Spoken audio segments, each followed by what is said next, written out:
सहज, स्वतन्त्र र गोपनीय ढङ्गले यौन तथा प्रजनन स्वास्थ्यको सेवा उपभोग गर्न पाउनु सम्पूर्ण महिलाहरूको अधिकार हो। तर यही अधिकारबाट भने अपाङ्गता भएका किशोरी र महिलाहरू भने वञ्चित छन्।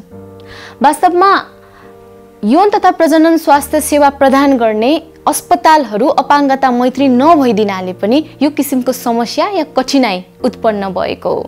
हामीले यहाँ के बुझ्न जरुरी छ भन्दा यौन तथा प्रजनन स्वास्थ्य सेवा अन्य सेवा भन्दा फरक छ, किनभने यस सेवामा गोपनीयताको सवाल निकै नै महत्त्वपूर्ण हुन आउँछ। स्वास्थ्य संस्थाहरू अपाङ्गता मैत्री नहुन बित्तिकै के भयो, अपाङ्गता भएका महिला या किशोरीहरू कोही अरूको सहयोगमा अस्पताल जानुपर्ने हुन्छ र त्यतिखेर उसको गोपनीयताको अधिकार सुनिश्चित नहुन पनि सक्छ हैन।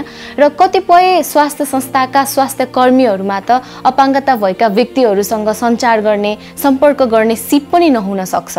उदाहरणका निमित्त कुनै एक बहिरा व्यक्ति अस्पताल जानुभयो यौन तथा प्रजनन स्वास्थ्य सेवा लिनका निमित्त, तर त्यहाँको स्वास्थ्य कर्मीलाई भने साइन ल्याङ्ग्वेज आएन भने त उसले आफ्नो कुरा बुझाउनका निमित्त कोही अरू सहयोगी लिएर जानुपर्ने भयो हैन।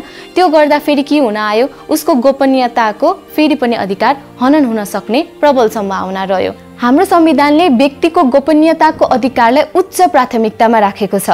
त्यसैले त झन् यौन तथा प्रजनन स्वास्थ्य सेवा उपभोग गर्ने महिलाहरूले त आफ्नो गोपनीयताको अधिकारलाई सहजै रूपमा उपभोग गर्न पाउनुपर्छ। त्यसैले यौन तथा प्रजनन स्वास्थ्य सेवा प्रदान गर्ने स्वास्थ्य संस्थाहरू अपाङ्गता मैत्री हुन अत्यन्त जरुरी छ। यसका लागि सम्पूर्ण सरकारवालाहरूले आवश्यक पर्ने जनशक्ति र पूर्वाधारहरूको व्यवस्था गर्न जरुरी छ।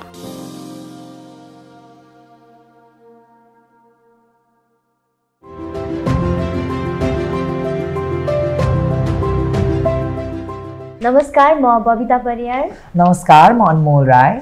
लिङ्ग र लैङ्गिकताप्रतिको हाम्रो सकारात्मक सोच र व्यवहारमा परिवर्तनका लागि तयार गरेको यस टिभी शो स्मार्ट सोचमा यहाँलाई हार्दिक स्वागत गर्दछौँ।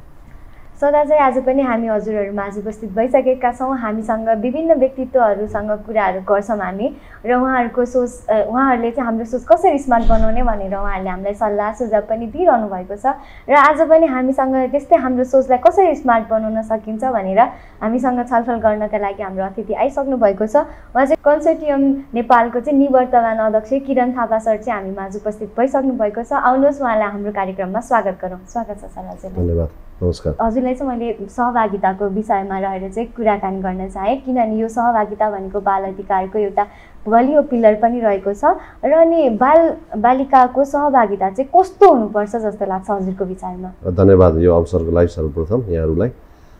कन्सोर्टियम नेपाल जन्म भएको नै बाल सहभागिताको निम्ति काम गर्नको लागि हो। नेपाली बालबालिकाहरूको अधिकारहरूमध्ये अघि यहाँले भन्नुभयो जस्तै बाल सहभागिता एउटा प्रमुख अधिकार हो, प्रमुख तत्त्व हो। बाल सहभागिता कसरी हुन्छ, बाल सहभागिता कसरी गराउन सकिन्छ भन्ने कुरा मूल कुरा हो। हिजोको प्र्याक्टिसलाई हेर्दाखेरि हामीले चाहिँ बाल सहभागिता बाल क्लबहरू गठन गरेर बाल क्लबहरू बाल समूहहरूमा बालबालिकालाई संलग्न गराएर त्यस मञ्च मार्फत बालबालिकाहरूको विभिन्न प्रतिभा प्रस्फुटन गर्ने, उनीहरूको अधिकारको विषयमा छलफल गर्ने, उनीहरूलाई प्रशिक्षित गर्ने, सशक्तिकरण गर्ने, उनीहरूको विकासमा टेवा पुर्याउने कामबाट थालनी गरेका थियौँ। आजको दिनमा आइपुग्दा चाहिँ बाल सहभागिता हामी परिवारदेखि राज्यका सबै तहहरूमा बाल सहभागिता हुनुपर्छ भन्दछौँ। त्यसको अर्थ के हो त भन्दाखेरि निर्णय गर्ने अधिकार बालबालिकालाई हुन्छ, निर्णय तहहरूमा पनि बालबालिकाको संलग्न हुनुपर्छ, जहाँ बालबालिकासँग प्रत्यक्ष सरोकार राख्ने विषयमा छलफल गरिन्छ। अब घरमा कसरी गर्ने त भन्ने कुरा पनि आउला। परिवार तहदेखि भनेका छौँ हामीले। परिवारमा पनि बालबालिका आफैले निर्णय गर्न नसक्ने, निर्णय गर्नको लागि तयार भएका हुन्छन्, निर्णय गर्नको लागि उत्सुक भएका हुन्छन्, अथवा त्यस्तो निर्णायक छलफलहरूमा बालबालिका सहभागी हुन चाहन्छन् जुन उमेरसम्मका बालबालिकाहरू सक्षम छन्। अब साना बालबालिकाहरूलाई हामी ट्रेन गर्दै जाने हो। अलिकति सक्षम बालबालिकाहरू, अलिकति ठुलो उमेरका बालबालिकाहरूलाई चाहिँ सबै पक्षहरूमा चाहिँ सहभागी गराउँदै जाने हो। त्यसकारण सहभागिताको कुरा मात्र छैन, यहाँ त अर्थपूर्ण सहभागिताको कुरा पनि छ। हामीले नीति निर्माण तहसम्म भनेका छौँ, विद्यालयमा होस्, बालबालिकासँग संलग्न प्रत्यक्ष सरोकार राख्ने विकास निर्माणका कामहरू हुन्, बालबालिकाको निम्ति बन्ने विभिन्न नीति नियम ऐन कानुनहरू हुन्, यी सबै प्रक्रियाहरूमा चाहिँ बालबालिकाहरू सहभागी हुन पाउनुपर्छ भन्ने हो। अर्को सहभागिताभित्र सूचनाको अधिकार पनि पर्दछ। सूचनाको अधिकार भनेको चाहिँ बालबालिकाहरूले समयमै उनीहरूसँग सम्बन्धित र उनीहरूसँग सम्बन्धित प्रत्यक्ष रूपमा नभए पनि अप्रत्यक्ष रूपमा सम्बन्धित भएको विषयको पनि सूचना पाउनुपर्छ, उनीहरू संलग्न हुन पाउनुपर्छ भन्ने कुरा हो। यसकै सेरोफेरोमा बाल सहभागितालाई हामीले अभ्यास गर्दै आइरहेका छौँ। हजुर सर, अनि हजुर हामी कति बालबालिकाको सहभागिताको पनि कुरा गरिरहेको छौँ होइन। हामीलाई पनि कति महसुस भएको कुरा चाहिँ के पनि छ भने अब हामी बालिका र अल्पसङ्ख्यक समुदाय भन्दा चाहिँ अझ ज्यादा बालकको सहभागिता बढी भएको हो कि भन्ने पनि महसुस भएको छ। किन चाहिँ यस्तो हुन्छ जस्तो लाग्छ हजुरलाई? तपाईँले भन्नुभएको ठिक हो। यो बाल समूहको अघि मैले कुरा गरिरहँदा बाल क्लबको कुरा गरिरहँदा पनि बालिकाको तुलनामा बालकहरूको सङ्ख्या बढी छ। अनि हाम्रो पुरुष प्रधान देश भयो अनि हाम्रो सोच पनि त्यही किसिमले विकास हुँदै आएको छ। हाम्रो घर परिवारदेखि नै त्यसरी नै स्कुलिङ हुँदै आयो। छोराको महत्त्व र छोरीको महत्त्वमा धेरै फरक हामी विश्लेषण गर्छौँ। हाम्रो सोच त्यही किसिमले विकास हुँदै आएको पनि छ। त्यसो भएको हुनाले बालबालिकाहरूमा पनि बालकहरूलाई विभिन्न प्रक्रियाहरूमा अलिक बढी प्रायोरिटीका साथ संलग्न गराएको पाइन्छ। तर पछिल्लो ट्रेन्ड त्यस्तो होइन। पछिल्लो ट्रेन्ड बालिका अधिकारको बारेमा पनि काम गर्ने थुप्रै सङ्घ संस्था आए, राज्यले पनि अलिकति प्राथमिकतामा राख्यो र त्योभन्दा नै पछाडि अल्पसङ्ख्यकको कुरा पनि आयो। अहिले त लैङ्गिक अल्पसङ्ख्यकको कुरा हामी गर्छौँ, त्यसै गरेर बालिकाहरूको विषयमा अझ बढी कुरा गर्छौँ, पिछडिएको वर्गको कुरा गर्छौँ, मधेसी मुस्लिमहरूको कुरा गर्छौँ हामी। अनि बालबालिकाहरूमा पनि श्रम क्षेत्रमा काम गर्ने बालबालिकाको कुरा गर्छौँ। उनीहरूको सहभागिता पनि त्यत्तिकै अधिकार हो। उनीहरू पनि सहभागी हुन पाउनुपर्छ। उनीहरूले पनि सहभागी विकास निर्माणको कुराहरूमा भयो, बालबालिकासँग प्रत्यक्ष जोडिने विषयहरूमा भयो, अप्रत्यक्ष जोडिने विषयहरूमा भयो, संलग्न हुन पाउनुपर्छ, विचार राख्न पाउनुपर्छ, आफ्नो अभिव्यक्ति दिन पाउनुपर्छ, उनीहरूले प्रश्न गर्न पाउनुपर्छ, उनीहरूले सूचना पाउनुपर्छ, उनीहरूले जानकारी पाउनुपर्छ भन्ने हो। त्यसैले पछिल्लो समयको अभ्यास चाहिँ अलि बढी यो दुवै थरीमा अल्पसङ्ख्यकको विषय भयो, त्यसै गरी बालिकाको विषय भयो, श्रम क्षेत्रमा काम गर्ने बालबालिकाको विषय भयो, त्यो पनि राम्रोसँग उठाउनु भएको छ र उनीहरूलाई पनि सहभागी गराउँदै उनीहरूको पनि सहभागिताको अधिकार छ भन्ने मर्मलाई बुझेर त्यो किसिमको प्र्याक्टिस हुँदै आएको छ। तथापि तपाईँले भन्नुभएको जस्तै अझै पनि फेरि त्यसले प्रायोरिटी चाहिँ त्यति पाएको स्थिति चाहिँ होइन फेरि। सरले भन्नुभएको जस्तै अहिले अलिक चेन्ज आएको छ, बालिकाहरू पनि त्यतिकै अगाडि आउनुभएको छ, जस्तै यौनिक तथा लैङ्गिक अल्पसङ्ख्यकहरू पनि त्यतिकै अगाडि आउनुभएको छ। अनि हजुरहरूले गर्ने कार्यक्रमहरूमा चाहिँ के बालबालिका अनि अरू समुदायका व्यक्तित्वहरूको पनि समान सहभागिता रहेको छ त? हामीले समावेशीलाई प्रमुख मुद्दा बनाएका छौँ। कन्सोर्टियम नेपालको हकमा हुने भर्खरै मैले हिजो मात्र मेरो कार्यकाल सकेर नयाँ साथीलाई मैले आफ्नो जिम्मेवारी ह्यान्डओभर गरेको छु। मेरो कार्यकालमा भन्ने हो भने र त्योभन्दा अगाडिदेखिको प्र्याक्टिस हो हेर्ने हो भने हामीले बालबालिकाको सहभागिताको कुरा मात्र गरिरहेका छैनौँ, समावेशिताको कुरा गरेका छौँ। त्यहाँ बालिकाको प्रश्न छ, अघि मैले भने जस्तो श्रम क्षेत्रको प्रश्न छ, त्यसै गरेर चाहिँ अल्टरनेटिभ होमको कुराहरू छ, यौनिक तथा लैङ्गिक अल्पसङ्ख्यकको विषयहरू छ। अहिले त हामीले कुनै पनि कार्यक्रमहरू गर्दा कन्सोर्टियमको आयोजना हुने कार्यक्रमहरू होस् या अरू पक्षहरूले आयोजना गर्ने कार्यक्रमहरूमा यो आवाज उठाउँदै आएका छौँ। स्वयं हामीले गर्ने कार्यक्रममा त यो कुरालाई प्रमुख मुद्दा बनाएका छौँ, ध्यान पुर्याएका छौँ र त्यही अनुरूप हामीले सहभागी गराउँदै पनि आएका छौँ। विभिन्न कार्यक्रमहरू त्यसको उदाहरण हुन्, तपाईँहरूले हेर्न सक्नुहुन्छ। चाहे राष्ट्रिय स्तरका छलफलहरू, गोष्ठीहरू, कार्यशालाहरू, अनि त्यसै गरेर चाहिँ परामर्शहरू, अन्तर्क्रियाहरू र प्रदेश लेभलमा समुदाय लेभलमा हुने पनि अपाङ्गताको कुरा पनि छ। अझ मैले छुटाएको अपाङ्गताको कुरा पनि छ। त्यो वर्गलाई पनि हामीले सहभागी गराउनको लागि यतिजना यस क्षेत्रबाट भनेर चाहिँ त्यही अनुसार योजना बनाएर सहभागी गराउँदै आएको स्थिति हो। हजुर, हजुरले भन्नुभएको जस्तै अब के अरे अपाङ्गता भएका बालबालिकाहरूको पनि कुरा सुनिने गरिन्छ भन्नुभयो। जस्तै तपाईँहरूले गर्नुभएको कार्यक्रममा चाहिँ त्यहाँ चाहिँ जस्तै यो कान नसुन्नेहरूका लागि चाहिँ साङ्केतिक भाषाको व्यवस्था चाहिँ गर्नुहुन्छ कि? गर्छौँ, हामी गर्छौँ। कुनै पनि कार्यक्रममा चाहे त्यो प्रत्यक्ष प्रसारण हुने कार्यक्रमहरू हुन्, चाहे कुनै पनि हामीले आयोजना गरेका कार्यक्रमहरू हुन्। अहिले त तपाईँले हेर्नु भने धेरै कार्यक्रमहरूमा जो बालमैत्री शासन, बालमैत्री व्यवस्था, बालमैत्री अवस्थालाई बुझ्न खोज्दछ, ती सबैले यस्ता खालका व्यवस्थाहरू गरेको देखिन्छ। साङ्केतिक भाषाको प्रयोग गरेको देखिन्छ, त्यो किसिमको प्रविधिको प्रयोग गरेको देखिन्छ, त्यो किसिमको व्यवस्थापन गरेको देखिन्छ। हामी आफैले गर्ने कार्यक्रममा त त्यो नहुने कुरै भएन। हजुर मैले नि कतिपय प्रोग्रामहरूमा चाहिँ पार्ट पनि लिएको थिएँ अनि त्यहाँ चाहिँ हुन त त्यस्तो खालको व्यक्तिहरू आउनु भएको पनि हुन्छ त्यहाँ चाहिँ कुनैमा चाहिँ त्यस्तो खालको थिएन अनि त्यही भएर मैले हजुर हामीले गरेको कार्यक्रममा नै अरूमा मैले नि पार्ट लिँदाखेरि त्यो हुन सक्छ तर यस्तो पनि हुन्छ अब मैले अरूको त डिफेन्स गर्न मिल्दैन हजुर हजुर पहिलो कुरा चाहिँ कार्यक्रममा कस्ता सहभागीहरू हुँदैछन् कार्यक्रममा कस्ता कस्ता बालबालिकालाई सहभागी गराइँदैछ भन्ने त्यसको रेकर्ड हुन्छ त्यसको जानकारी लिइन्छ यदि त्यसो हो भने हाम्रै कार्यक्रम भने कता कता कहिलेकाहीँ नदेख्न पनि सक्नुहुन्छ किनभने त्यो आवश्यकता नै परेन त्यो व्यवस्था नै गर्नु परेन भने त्यो आवश्यकता रहेन हामीसँग पहिले रेकर्ड हुन्छ कहाँबाट कुन क्षेत्र कुन भूगोल कुन वर्ग कुन क्षेत्रका बालबालिकाहरूलाई हामी सहभागी गराउँदैछौँ र सहभागी हुँदैछन् भन्ने कुराको जानकारी पहिले भइसकेपछि त्यही अनुरूपको व्यवस्था हामीले चाहिँ गर्ने गरेका छौँ हजुर सर अनि कतिवटा अब बबिताको एक्सपिरियन्स पनि मेरो अलिकति रिलेटेबल भएको कारणले गर्दाखेरि म पनि धेरै ठाउँमा चाहिँ अब आफ्नो आवाज राख्नको लागि मेरो यो LGBTQI+ कम्युनिटीको रिप्रेजेन्टेटिभ भएर धेरैवटा प्रोग्राममा सहभागिता पनि भएको छु अनि त्यही भएर हाम्रो चाहिँ कस्तो पनि छ भने सहभागिता चाहिँ लाइक नामको मात्र भएको जस्तो पनि महसुस भएको पनि मलाई कतै त्यस्तो फिल पनि भएको छ किनकि धेरैवटा ठाउँमा हामीहरू जाँदाखेरि चाहिँ त्यो प्रेजेन्स चाहिँ नामको मात्र जस्ट गयो भने जस्तो मात्र त्यहाँनिर चाहिँ अब हाम्रो आवाजहरू पनि अलिकति कम सुनिदिनु हुने त्यस्तो खालको पनि एक्सपिरियन्सहरू पनि भएको छ किन यस्तो हुन्छ जस्तो लाग्छ पहिलो कुरा त तपाईँले पनि बुझ्नुभएको कुरा मैले पनि बुझेको कुरा यौनिक तथा लैङ्गिक अल्पसङ्ख्यकको विषयमा हाम्रो घर हाम्रो समुदाय हाम्रो टोल हाम्रो चाहिँ राज्यका कुनै पनि निकायहरू त्यस गरेर हाम्रा सङ्घ संस्थाहरूले त्यति छलफल चलाएको अवस्था होइन अहिले पनि यो त्यति प्राथमिकताको विषय बनेको छैन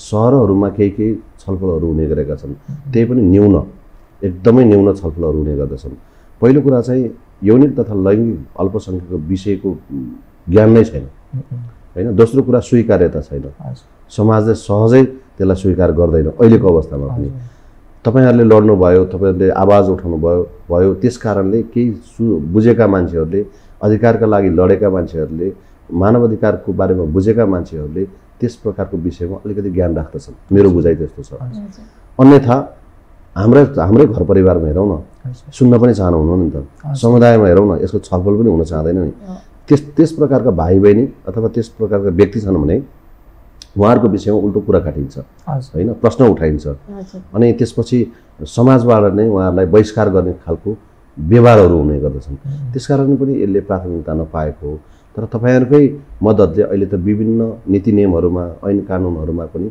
यौनिक तथा लैङ्गिक अल्पसङ्ख्यकको विषयले प्राथमिकता पाएको छ सम्बोधन केही हदसम्म भएको छ यद्यपि त्यो पर्याप्त छैन त्यो भएको हुनाले आगामी दिनमा आशा गरौँ कि यौनिक तथा लैङ्गिक अल्पसङ्ख्यकका भाइ बहिनीहरूले अथवा त्यो वर्गका भाइ बहिनीहरूले पनि प्राथमिकता पाउँछन् साँच्चीकै सहभागिताको कुरा मात्र छैन अर्थपूर्ण सहभागिता नै हुन्छ हामीहरूले त चासो राखेका छौँ अब कतिपय भाइ बहिनीहरू खुल्दा पनि खुल्नुहुन्न खुलिसक्नु भएको भाइ बहिनीहरूलाई पनि त्यहाँ अरू मेजोरिटीका भाइ बहिनीहरू हुँदाखेरि उहाँहरूलाई पनि अचम्म लाग्ने विषय हुन्छ त्यसकारण यसको जानकारी बढी दिन जरुरी छ यसको विषयमा बहस धेरै चलाउन जरुरी छ यसको विषयमा धेरै छलफल गर्न जरुरी छ ताकि सबैलाई जानकारी होस् त्यसपछि यसले यो विषयले प्राथमिकता पाउला र ती वर्गको भाइ बहिनीहरूको पनि सहभागिता सुनिश्चित होला हजुर जस्तै सर अब त्यो भनेको जस्तै अनमोलले भनेको जस्तै हाम्रो अब प्रेजेन्स मात्र गरेर आउने मैले पनि कतिपय ठाउँमा चाहिँ देखेको छु क्या जस्तै अब बालबालिकाको लागि नीति तथा निर्माणको कार्यक्रम हुन्छ अनि उहाँहरूले चाहिँ त्यो बनाइसक्नु भएको हुन्छ क्या ड्राफ्ट अनि त्यसपछि हामीलाई आउनुहुन्छ पढेर सुनाउनुहुन्छ अनि जानुहुन्छ क्या हामीलाई अब त्यसमा त कतिपय कुराहरू त चित्त नबुझेको पनि हुन्छ यो चाहिँ कुरा राख्न पाएको भए अझ राम्रो हुन्थ्यो भन्ने हामीलाई पनि हुन्छ अनि अब हामीले चाहिँ कसरी यो बालबालिकाहरूको सहभागितालाई चाहिँ अर्थपूर्ण सहभागिता बनाउन सक्छौँ त हजुरहरूले यसमा चाहिँ कस्तो खालको भूमिका निर्वाह गर्नु भइरहेको छ तपाईले भनेको कुरा चाहिँ प्रमुख विषय हो यदि वयस्कहरूले अथवा ठुला मान्छेहरूले पहिले योजना बनाएर पहिले आफूले नै सबै कुराहरू गरिसकेर बालबालिकालाई ताली बजाउनको लागि मात्र साक्षीको रूपमा मात्र राखेर कुनै कार्यक्रमहरू गर्छन् कुनै नीति नियमहरू बनाउँछन् अथवा त्यस प्रकारका छलफलहरू चलाउँछन् भने त्यो नितान्त बाल सहभागिता होइन त्यो सहभागिताको प्रश्नै छैन त्यो अर्थपूर्णको त कुरै छोडिदिनुहोस् यदि सबै प्रक्रियाहरू भनेको छु मैले यो प्रक्रियाको व्याख्या गर्दा लामो हुन्छ भनेर मैले नगरेको हो सहभागी गराउने विभिन्न तरिकाहरू हुन्छन् चाहे भौतिक रूपमा उपस्थित हुनुहोस् गरायो गराउन सकियोस्, चाहे चाहिँ भौतिक रूपमा उपस्थित गराउन नसकियोस्। दुवै तरिकाबाट पनि बालबालिकाको सहभागितालाई प्राथमिकतामा राखेर उनीहरूको साँच्चीकैको सहभागिताको महसुस गराउन सकिन्छ। त्यसकारण तपाईँले उठाएको जस्तो विषय चाहिँ त्यो सहभागिता नै होइन, सबै प्रक्रियाहरू पुरा गर्नुपर्छ। अघि नै मैले भने पहिला उनीहरूलाई त्यो विषयमा सम्बन्धित विषयको जानकारी हुनु पर्यो। सम्बन्धित विषयको जानकारीको लागि जानकारी दिइसकेपछि त्यो विषयको बारेमा छलफल गर्नको लागि उनलाई प्रिपेयर गर्नु पर्यो, पूर्व तयारी गर्ने मौका दिनु पर्यो। त्यसपछि आइसकेपछि उनीहरूकै भाषामा, उनीहरूकै शैलीमा, उनीहरूकैले बुझ्ने तरिकाले छलफल चलाएर बालबालिका आफैले छलफल गर्न सक्दैनन् भने पनि त्यहाँ सहजीकरण गरेर त्यस विषयको बारेमा जानकारी दिएर अनि त्यस विषयमा छलफल चल्ने हो। जस्तो बुझ्नुहुन्छ, जुन लेभलबाट, जुन तहबाट उहाँको बुझाइ हुन्छ, त्यही तहको बुझाइबाट चाहिँ उहाँहरूको आवाज सुन्ने हो। जसको सवाल उसको सहभागिता भन्ने गर्छौँ हामीले, जसको सवाल उसको आवाज भन्ने गर्छौँ हामीले।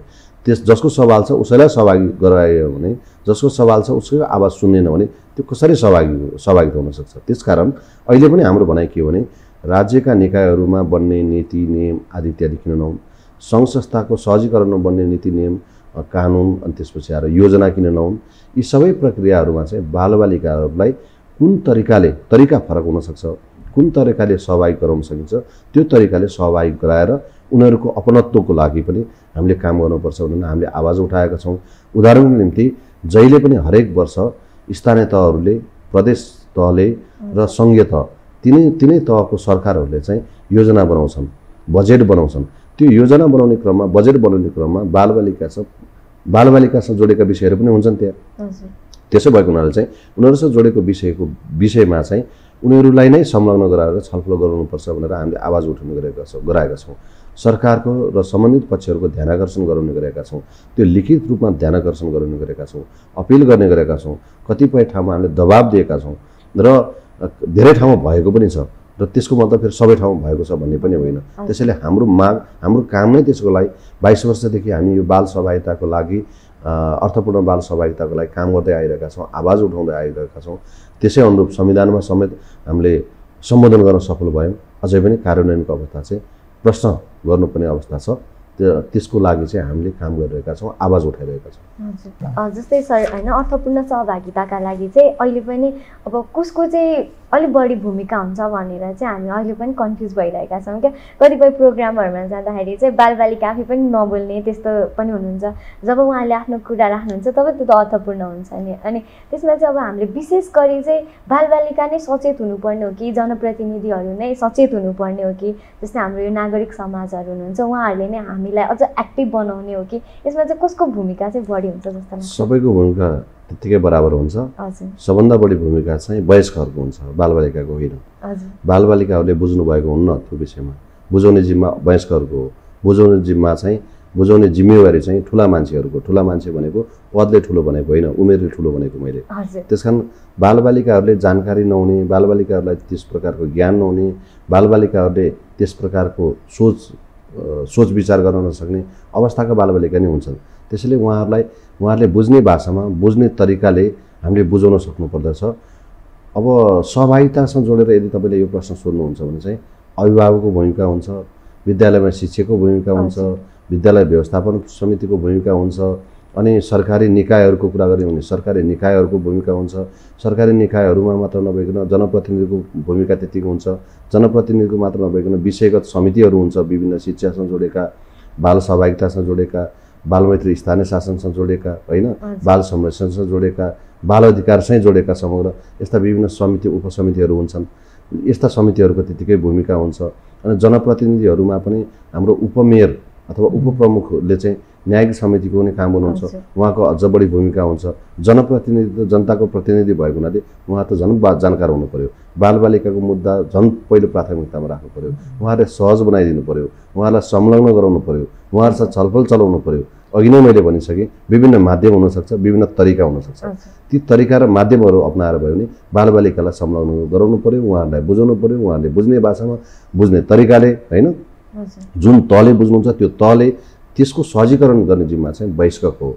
वयस्क भन्ने बित्तिकै विभिन्न तहमा रहेका, विभिन्न जिम्मेवारीमा रहेका, होइन, विभिन्न पदमा रहेका ती वयस्कहरूले चाहिँ बालबालिकालाई बुझाएर उहाँहरूको अर्थपूर्ण सहभागिताको लागि काम गर्नु पर्यो र जुन विषयमा बालबालिकासँग छलफल गर्ने हो, जुन विषयमा बालबालिकाहरूसँग छलफल गर्न चाहने हो, जुन विषय र त्यो उहाँहरूको एजेन्डामाथि चाहिँ छलफल गर्ने हो, त्यो विषयको ज्ञान सूचना जानकारी दिएर र उहाँहरूलाई अहिले तपाईँले भन्नुभएको जस्तो बोल्दैनन्, खुल्दैनन्, कुरा राख्न सक्दैनन्, कुरा राख्न चाहिरहेका हुन्छन् भन्नुभयो नि, कुरा राख्न सक्ने, कुरा राखौँ बनाउने होइन, अनि आफ्नो कुराहरू बोल्न सक्ने बनाउने, उनीहरूको आवाज बाहिर ल्याउन सक्ने बनाउने काम त वयस्कको हो नि। तरिका फरक हुनसक्छ नि त, त्यो तरिका फरक भएको हुनाले त्यो तरिका अपनाउनु चाहिँ कसको जिम्मा भयो?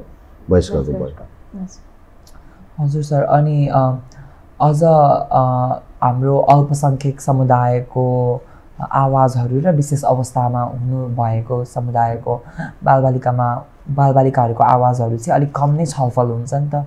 हामीले चाहिँ यो कुरालाई अलिक लेभरल बनाउनु चाहिँ के गर्नुपर्छ जस्तो लाग्छ हजुरलाई? अघि नै मैले भने पहिलो कुरा त सचेतना नै हो। हजुर, परिवारमा पनि स्वीकार्यता छैन, स्वीकार गर्दैन परिवारले पनि, समुदायले पनि स्वीकार गर्दैन, हाम्रो समाजले स्वीकार गर्दैन, सरकारी निकायहरूले बल्ल तल्ल बल जबती होइन कर बलले स्वीकार्न अलिअलि थालेको जस्तो महसुस हुन्छ हामीलाई।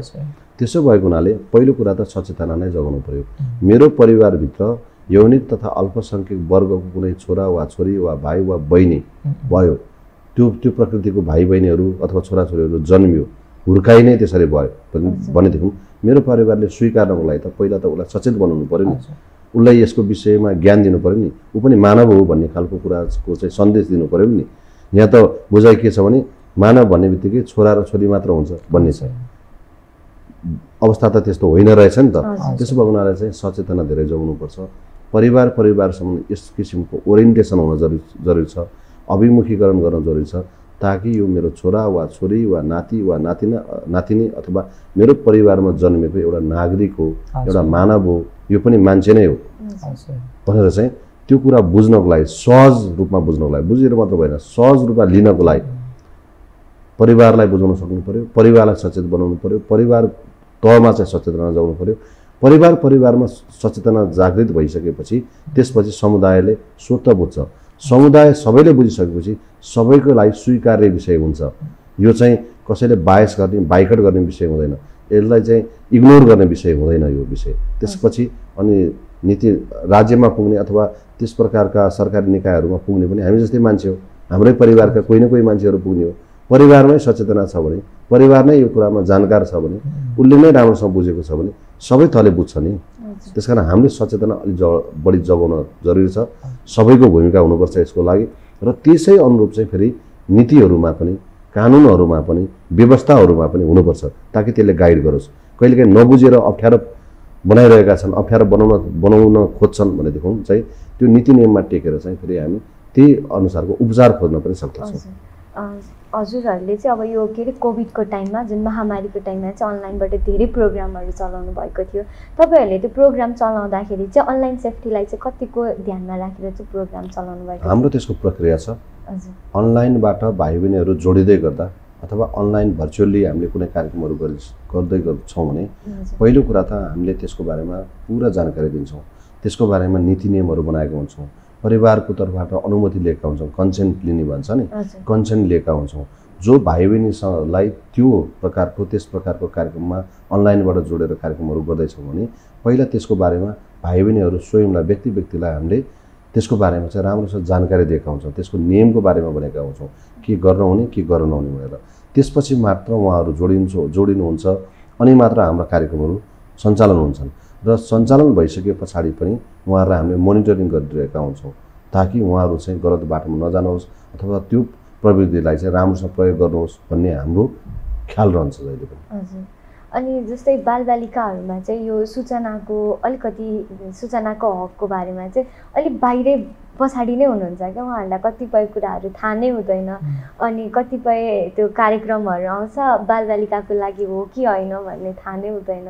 अनि जस्तै अब यस्तै काठमाडौँ नै बसेको र पनि कतिपय प्रोग्रामहरू भइरहेको छ भने पनि बालबालिकाहरूलाई थाहा भइरहेको छैन। हामी आफै पनि बाल सञ्जालमा रहेर काम गरिरहँदाखेरि कतिपय चाहिँ छुटिरहनु भएको थियो, अनि यसलाई चाहिँ अब सबैजनालाई समेट्नको लागि चाहिँ हामीले के कस्ता कदमहरू चाहिँ उठाउन जरुरी छ जस्तो लाग्छ? अब सङ्ख्याको हिसाबले सबैजना समेट्न चाहिँ गाह्रो हुन्छ कुनै पनि निकायले, तर वर्गको हिसाबले, क्षेत्रको हिसाबले, समुदायको हिसाबले चाहिँ समेट्नु पर्ने हुन्छ, समेट्न सकिन्छ। तपाईँ 10 जना बालबालिकालाई भेला गराएर गरिने छलफल होस् या 100 जना बालबालिकालाई भेला गराएर अथवा एक ठाउँमा ल्याएर छलफल गर्ने विषय किन नहोस्, सङ्ख्याको हिसाबले चाहिँ हामीले थपबाट हुन सक्छ, वर्गको हिसाबले पनि, क्षेत्रको हिसाबले पनि। तर समावेशिताको हिसाबले त सबै बालबालिकाहरूको सहभागिता हुनु पर्यो नि त।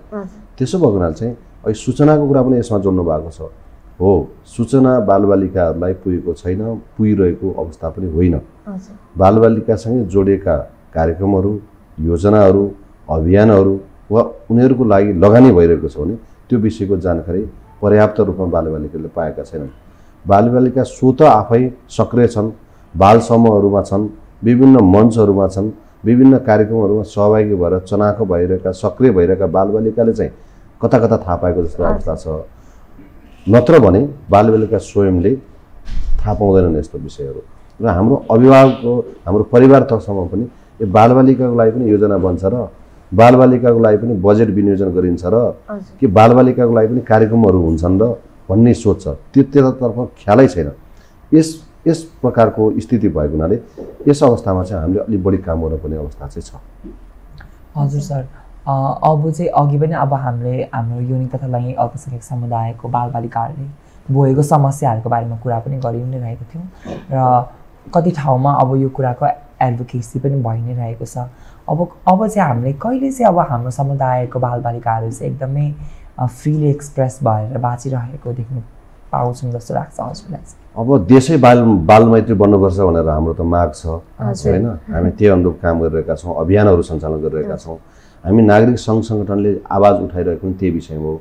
अब त्यसो हो भने बालमैत्री कस्तो अवस्थामा चाहिँ बन्छ, कस्तो अवस्थालाई चाहिँ बालमैत्री देश भन्न सकिन्छ भन्दा बालबालिका, सबै बालबालिकाले शिक्षा पाएका हुन्छन्, सबै बालबालिकाको विकास भइसकेको हुन्छ, सबै बालबालिकाहरूले संरक्षणको विषयमा प्रश्न उठाउनु पर्दैन, बाल श्रमहरू हुँदैन, बालबालिकाहरूले हिंसा दुर्व्यवहारबाट चाहिँ त्यो हिंसाको शिकार, दुर्व्यवहारको शिकार हुनु पर्दैन, बलात्कृत हुनु पर्दैन, ढुक्कले सडकमा हिँड्न सक्छन्, ढुक्कले विद्यालय जान सक्छन्, ढुक्कले आवत जावत गर्न सक्छन्, ढुक्कले खेल्न सक्छन्, मनोरञ्जनमा सहभागी हुन सक्छन्। यी सबै कुराहरू पुरा भइसकेपछि देशै बालमैत्री बन्ने हो होइन। त्यसको लागि संरचनाहरू पनि चाहिन्छ, व्यवस्थाहरू पनि हुनुपर्छ, विभिन्न सूचकहरू तयार गरेको छ, त्यही सूचकहरू सबै पुरा भइसकेपछि मात्र समाज, वडा, समुदाय अथवा हाम्रा पालिकाहरू, हाम्रा जिल्लाहरू, हाम्रा चाहिँ प्रदेशहरू र सँगै हाम्रो देशै बालमैत्रीको अवस्था हुन्छ। अब तपाईँले सोधेको प्रश्न एकदम जटिल हो, कहिले चाहिँ त्यसरी चाहिँ बालबालिकाहरू चाहिँ आनन्दले हिँडडुल गर्न पाउँछन् अथवा त्यो महसुस गर्न पाउँछन् भन्ने कुरा गर्दा चाहिँ यो अहिले तत्कालै हुने कुरा चाहिँ होइन हाम्रो देशको स्थिति हेर्दा। तर बिस्तारै होला र छिटै हुनुपर्छ भन्छौँ हामी त। किन शिक्षा सबैले पाउनुपर्छ होइन, विद्यालयमा सबै बालबालिकाहरू आएको हुनुपर्छ, टिकेको हुनुपर्छ, पास गरेको हुनुपर्छ, उनीहरूको सिकाइ स्तर त्यही अनुसार चाहिँ अभिवृद्धि भएको हुनुपर्छ। बालबालिकाले मनोरञ्जनमा सहभागी हुन पाउनुपर्छ, खेल्न पाउनुपर्छ, उनीहरूले जानकारी पाउनुपर्छ, उनीहरू विभिन्न विषयहरूमा सहभागी हुन पाउनुपर्छ, आफ्नो विचारहरू राख्न पाउनुपर्छ, आफ्नो अभिव्यक्ति, आफ्नो लागेको कुराहरू चाहिँ अभिव्यक्त गर्न पाउनुपर्छ।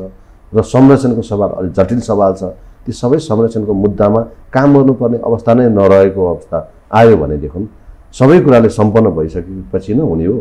बालबालिकाहरू चाहिँ बालमैत्री हाम्रो देश भन्छ, बालमैत्री हाम्रो व्यवस्था लागू भएको महसुस हुन्छ, त्यसो हो। त्यसकारण अलिकति समय लाग्ला, तर हामी नागरिक सङ्घ सङ्गठनले चाहिँ अभियान चलाइरहेका छौँ, सरकारलाई, राज्यलाई दबाब दिइरहेका छौँ, अरूलाई पनि सचेत बनाइरहेका छौँ।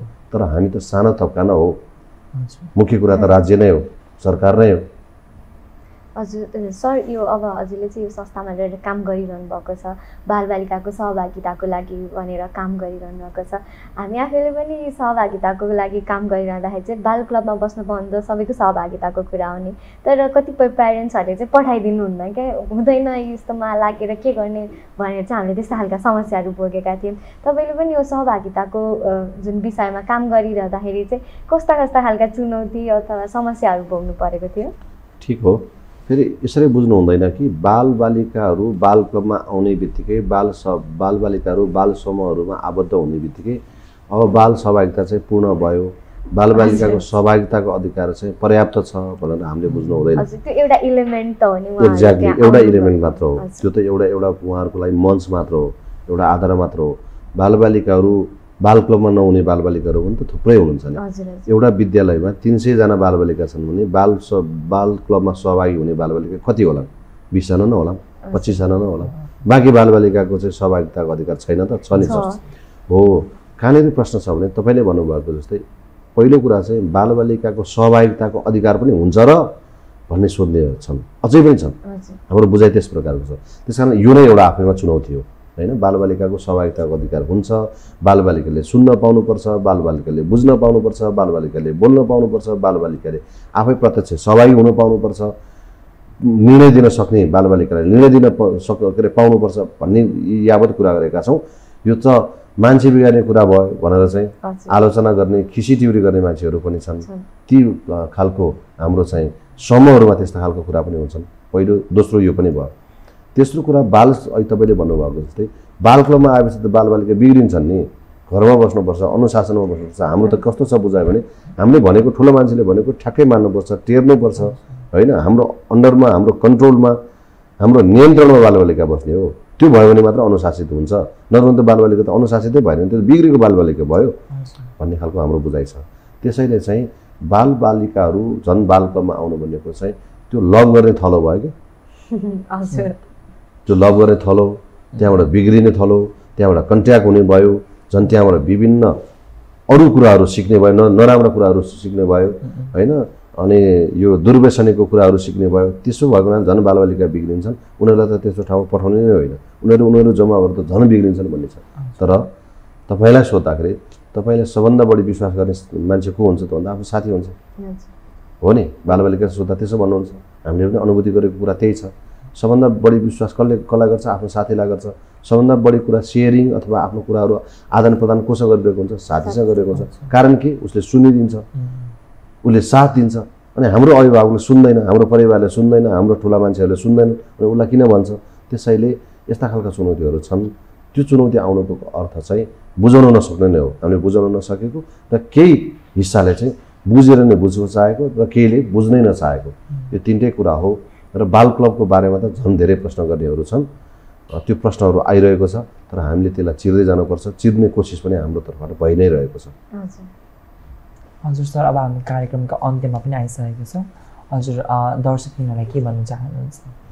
अब मेरो चाहिँ सबैलाई, बालबालिकाहरूलाई, अभिभावकहरूलाई, बालबालिकासँग जोडिएका अथवा प्रत्यक्ष अप्रत्यक्ष बालबालिकासँग संलग्न हुने निकायहरूलाई चाहिँ के मेरो एउटा कुरा छ भने बालबालिकाको अधिकारहरूमध्ये बाल सहभागिता पनि त्यत्तिकै प्रमुख सवाल हो, प्रमुख मुद्दा हो। र बालबालिकालाई हामीले घर परिवारबाट नै सहभागी गराएर उनीहरूसँग छलफल गरेर उनीहरूको कुरा सुनेर, सामान्य कुरा हो एउटा विद्यालयमा पढ्ने बालबालिका, सानो उमेरको बालबालिकालाई उनीहरूको बारेमा हामीले प्रश्नहरू गऱ्यौँ। उनीहरूको बुझाइ, उनीहरूको चाहिँ अभिव्यक्ति के छ भनेर उनीहरूकै भाषामा, उनीहरूकै शैलीमा उनीहरूले जसरी बोल्छन् त्यही तरिकाले हामीले सुन्ने कोसिस मात्र गऱ्यौँ। बालबालिकासँग समय दिएर छलफल गर्ने कोसिस गऱ्यौँ र अरू निकायहरूमा पनि बालबालिकालाई संलग्न गराएर गरिने कार्यक्रमहरू, बनाइने नीति निर्माणहरू त्यो अझ सार्थक हुन्छ, त्यो अझ बालमैत्री हुन्छ, अझ त्यसको अपनत्व बढी हुन्छ। जति हामीले अनुमान गरेर चाहिँ बालबालिकाको विषयमा बोल्छौँ, सुन्छौँ, बुझ्छौँ अनि आफ्नै भावना, आफ्नै बुझाइमा चाहिँ भावनाहरू अभिव्यक्त गर्छौँ, त्यो राम्रो होइन। त्यसरी बालबालिकाको सर्वाङ्गीण विकास हुन सक्दैन। बालबालिकाको सहभागिताको प्रश्न त झन् आउँदै आउँदैन। त्यसैले बालबालिकाको अधिकारहरूमध्ये सहभागिताको अधिकार अर्को प्रमुख सवाल हो, प्रमुख अधिकार हो। त्यसैले बालबालिकालाई परिवारबाट नै सहभागी हुँदै गराउँदै राज्यका सबै तहहरूमा चाहिँ सहभागी गराउनुपर्छ। त्यसो भयो भने बालमैत्री देश बनाउनको लागि अर्को टेवा पुग्छ भन्ने लाग्छ। यति हो। धन्यवाद। हजुर, हामीलाई आज कार्यक्रममा आइदिनु भयो, हामीलाई समय दिनुभयो, त्यसको लागि बगदा र मेरो तर्फबाट यहाँलाई धेरै धेरै धन्यवाद। यहाँहरू दुवैजनालाई पनि धेरै धेरै धन्यवाद। थोरै भए पनि हामीले बाल सहभागिताको बारेमा चर्चा गऱ्यौँ, छलफल गऱ्यौँ। यसले केही सन्देश दिन्छ भन्ने मलाई लाग्छ। पुनः यहाँहरूलाई धन्यवाद। आजको हाम्रो सो चाहिँ एकदमै फ्रुटफुल पनि भएको छ किनकि यो एकदमै इम्पोर्टेन्ट टपिक पनि हो जस्तो लाग्छ मलाई चाहिँ र कतिजना यो चाहिँ अभिभावकहरूले पनि यो एपिसोड चाहिँ एकदमै हेरिदिनुपर्छ जस्तो लाग्छ मलाई चाहिँ। हो ठिक हो, यो विषय बिरलै छलफल हुन्छ, आज हामीले छलफल गऱ्यौँ, यो छलफलले निरन्तरता पाओस्। हजुर हजुर पक्कै पनि सर। हस्, विशेष धन्यवाद हाम्रो दर्शकबिनहरूलाई जसले हाम्रो सो सुरुदेखि अन्त्यसम्म हेरिदिनु भएको छ र अहिलेसम्म हामीलाई साथ दिइराख्नु भएको छ। बबिता र म पक्कै पनि यस्तै नयाँ नयाँ टपिक लिएर नयाँ गेस्टसँग हामी अर्को एपिसोडमा आउने नै छौँ। म यहाँहरूको कार्यक्रम सञ्चालिका अनमोल राई र म बबिता परियार बिदा हुन चाहन्छु। धन्यवाद।